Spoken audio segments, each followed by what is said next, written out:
Afternoon.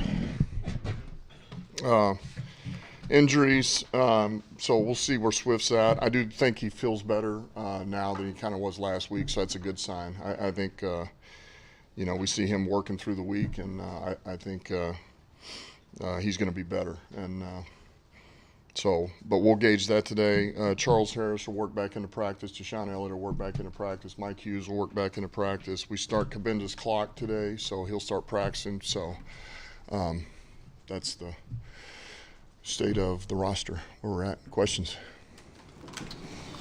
Yeah, Coach. You've had a couple of big changes. This is what they have, the coach, and then the trade of TJ happens. You've been through this a zillion times as a player and coach. How do you keep the focus of your team on what's in front of them, and that's what's happening? Hey, you just emphasize it. That this is a reality of the situation. You don't sugarcoat it. You say it for what it is, and then these are the things we have to do moving forward. It's still in terms of playing the game and getting better, it's still about improving. It's still about all the little details, the fundamentals, turnovers, takeaways, penalties, and that all happens in practice. Starts in practice, started in the walkthrough, and then it goes to our practice. So it's all about staying focused on those things. So the trade, why did it have to happen in your eyes? Why did you guys make that? Well, I think Brad's going to address you guys later, is my understanding. So I know he's going to answer a lot of those things. What's your message? Did you have any insight? I'm coming right back to you. Did you just have any insight into making the deal itself? I mean, were you how involved were you, I guess, in the decision? Yeah, Brad and I mean, we were in constant contact, so I was aware of it. Go ahead, I'm sorry. What's your message to the players who look at a move like this and they're thinking about right here, right now? Well, it makes sense maybe for the organization, for the guys in that room. They might feel a different message. How do you, change that conversation maybe they're having in their head? Yeah, look, I've simply told them that, look, this is a business decision and there's nothing personal. And I got a lot of respect for TJ, as does everybody, and wish him the best until we play him again. But he's, and no hard feelings, man. We talked yesterday, all's great. And I just told them that and told them that what I have to judge is, where does his production go now? And I have to feel okay with that production going to St. Brown, Leaf, Reynolds, Swift, another carry for Jamal, and the other tight ends. And I feel okay with that. I guess if I could just follow up, it looks like this, if you're a guy in that room, they just got rid of one of our best players. Like, are they already rebuilding for next year? So did you address that? No, I told them exactly verbatim what I just told you is what I told them, and that's how I view it, and that's how I told them. And so there's more food on the table now for the other skill players on offense. Last group you mentioned in replacing the production was the other tight ends. You're not going to be playing with zero tight ends, I imagine, very often. So already are Brock and maybe even more so James Mitchell ready to step up into a bigger role? Yeah, so Brock is, he's been in the concussion protocol. We expect him to pass. He's already phase 2 is passed, so he'll work in a little bit today, move around.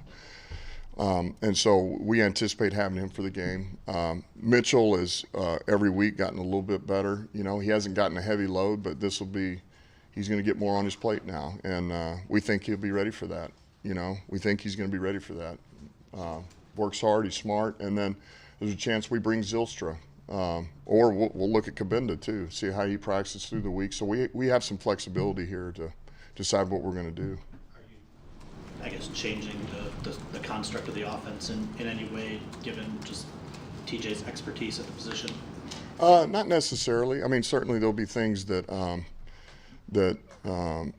we'll do there that'll revolve around the other players more than what he was to an extent. But we're going to still do what we do, if that makes sense.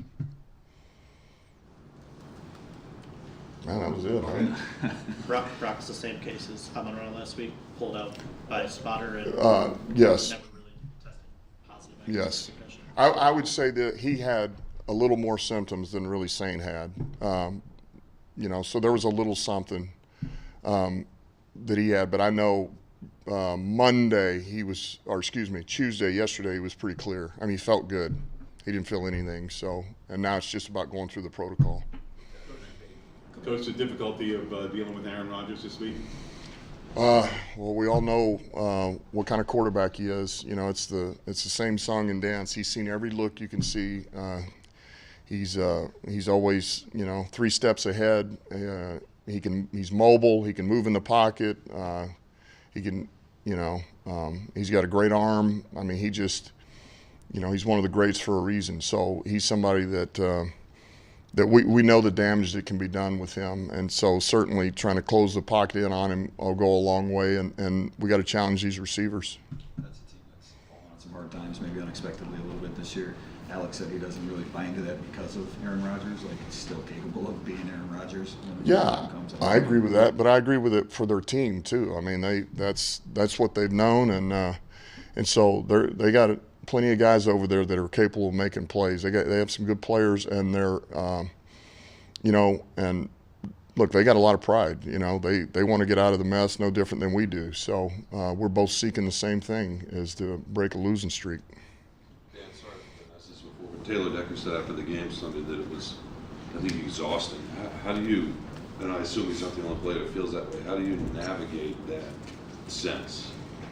Yeah, look, yeah, listen, it's nobody will tell you it's easy, but I do know this, man. If we don't come back in on a day like today, on a Wednesday, and have a great game plan ready, and for them to believe that we believe in this game plan and them in the game plan doing these jobs that we feel like fit them perfectly against our opponent with enthusiasm and energy, you'll never get there. And so that falls on us, and that's what we do. And it's a restart, man. No different than any Wednesday. We came in, we got to have energy, and we believe in the plan that we put together, and we want the players to know we believe in them and this plan with them involved in it.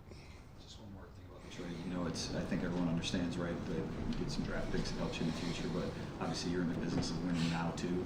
So how do you just personally sort of internalize a move like this when, you know, it doesn't make you better in the short term, but it may help you in the long term? Yeah, look, I honestly, I look at it it's an opportunity for other guys. And as good as TJ was, there's things that we'll be able to do better, potentially, having other guys on the field. I mean, there is always some of that give and take, no matter what player's out there. Such as where do you think you can be better? I'm not answering that. Because I'd be giving away a game plan. The scoring in the second half of games, last week I know it was penalties at the beginning of that series. Is there a constant theme, or you like the adjustments you're making at halftime? Is it execution, or can you put a finger on what's? Yeah, listen, here's what I do know is that game, for example, we lost our momentum, you know, and well, why did we lose it? And I think one of the first things that does come to mind is the penalties. And now, that being said, we got to be able to overcome that. You know, that's what good teams are able to do. They can overcome those penalties, and really offensively in particular, we've been able to do that early in the year at times. I mean, we've better than we were last year. But we can't let something negative that does happen, because look, inevitably there are going to be some penalties that happen in a game. If you're playing it the right way, you'll have a couple. Now, we're not talking about a slew of them, but you have to be able to overcome those. And certainly when that happens, we can't let them stunt our momentum.